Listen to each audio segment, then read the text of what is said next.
5 blackjack mistakes that bleed your stack. Most players lose at blackjack. And it's not because of bad luck, but actually because they make the same costly mistakes over and over and over again. Even though the cards are random, your choices aren't. And that's where strategy makes the difference.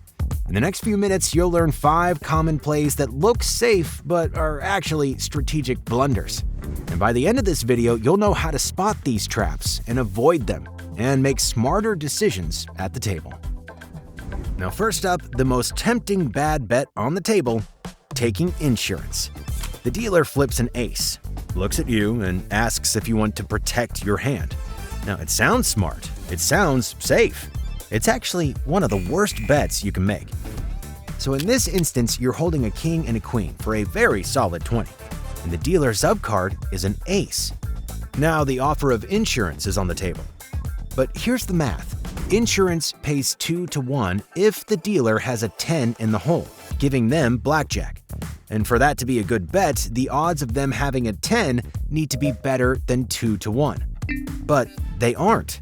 There are 16 10 value cards in a 52 card deck.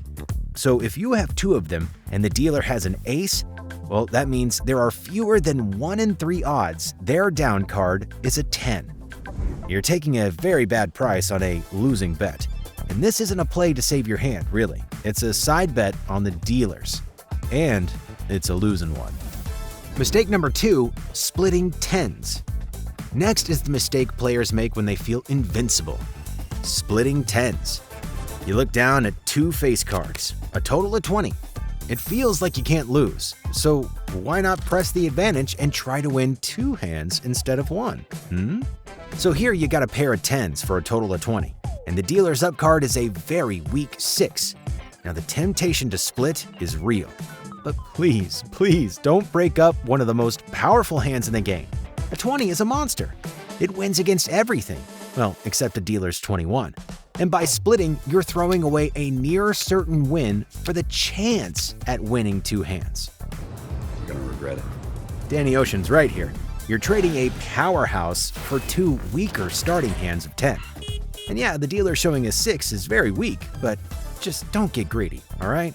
Take the high probability win. The goal here isn't to get fancy, it's to make the most strategically sound play. And with a 20, that play is to stand firm. Mistake number 3, not splitting 8s. On the flip side here, let's talk about the hand everyone hates. A pair of 8s. Ugh.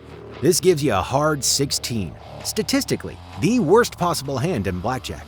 The world.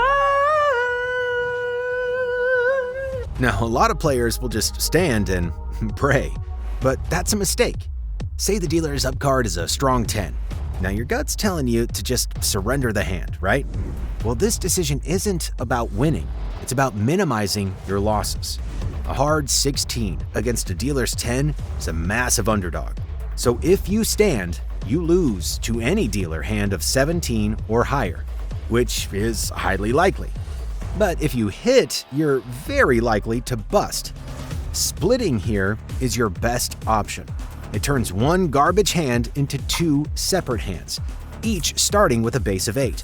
So now you got 2 chances to draw a respectable total, like 17 or 18.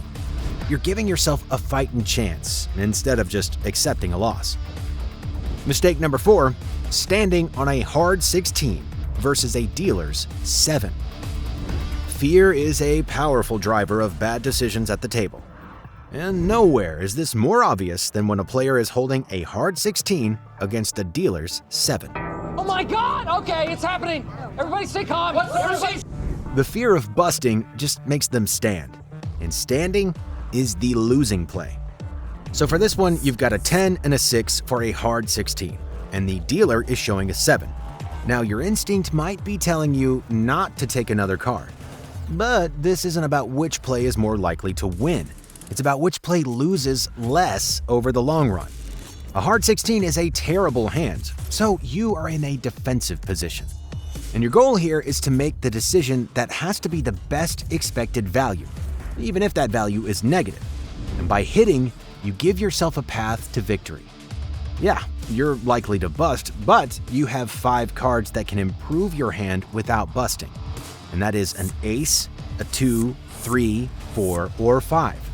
And hitting is your only real chance to win the hand. Mistake number 5, playing a soft 18 incorrectly. Now finally, let's talk about a hand where players fail to maximize their advantage. The soft 18, an ace and a 7.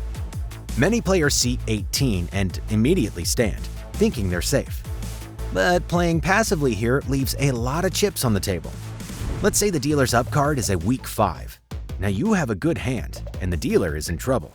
A soft 18 is a flexible weapon. It basically acts like an 8 and an 18. And when the dealer is showing a bust card like a 5, you need to start applying maximum pressure. Now this is the prime spot to double down. And by doubling, you get one more card and you can't bust. So if you draw a 4 or higher, your ace just becomes a 1. You're going to be putting more chips into play when you have a significant edge. It's the dealer that's in the high-risk position, forced to hit and likely to bust. So you just standing is too passive. Just hitting is better, but doubling maximizes the value of your strong position. Recognize when the math is on your side here.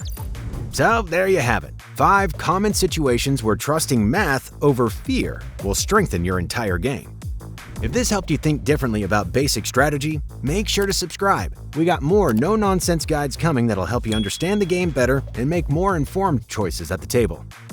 What's the one blackjack play you always second guess? Let us know in the comments down below.